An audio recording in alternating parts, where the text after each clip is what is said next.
In a peaceful forest, where the sun always shone gently through tall green trees, there lived a little rabbit named Remy. Remy had soft white fur, big round eyes, and a heart full of dreams. But there was something different about him. Remy was very, very shy. He stayed close to his home, never straying far from his burrow. While the other rabbits raced and played beyond the meadows, Remy often sat quietly, imagining what the world beyond the forest must be like. One morning, Remy's grandmother called him over.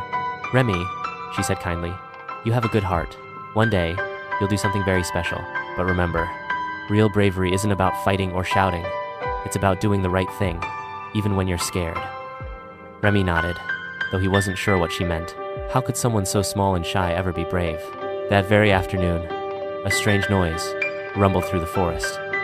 The ground trembled, and the trees swayed as something big approached. The animals peeked out of their homes nervously. Suddenly, crashing through the woods came a giant cart pulled by humans. They were building a road right through the forest. The animals panicked. The wise old owl called an emergency meeting. Birds, rabbits, squirrels, foxes, and even tiny ants gathered at the great hollow tree. "We must stop them," said the squirrel. "But how? They are too big," cried a sparrow. Everyone spoke at once, shouting and worrying. Remy stayed at the back, quietly listening. Finally, the owl said, "We need someone brave to sneak close, find out what they plan, and help us make a plan to save our home." The forest went silent. No one volunteered. Remy's heart pounded. His ears twitched. He was scared, but then he remembered his grandmother's words. Real bravery is doing the right thing, even when you're scared. Before he could change his mind, Remy stepped forward. "I'll go," he said, his voice trembling but firm. Everyone gasped. "Shy, little Remy?" The owl's eyes twinkled. "Good, young one. Be careful." Remy set off immediately. He hopped quietly through the bushes, careful not to be seen. As he got closer to the humans' camp, he saw them studying large maps and setting up machines. Remy hid behind a pile of logs and listened. "We'll start cutting tomorrow," said one man. "By the end of the week, this whole forest will be gone." Remy's heart sank. He had to act fast. He hurried back to the great hollow tree and told everyone what he had heard. Panic spread again. "What can we do against humans?" cried the deer. "We must leave the forest," shouted a mouse. But Remy shook his head. "No," he said. "This is our home. We must find a way to make them stop." Everyone listened. Remy thought hard. Then he had an idea. Humans love big old trees, right?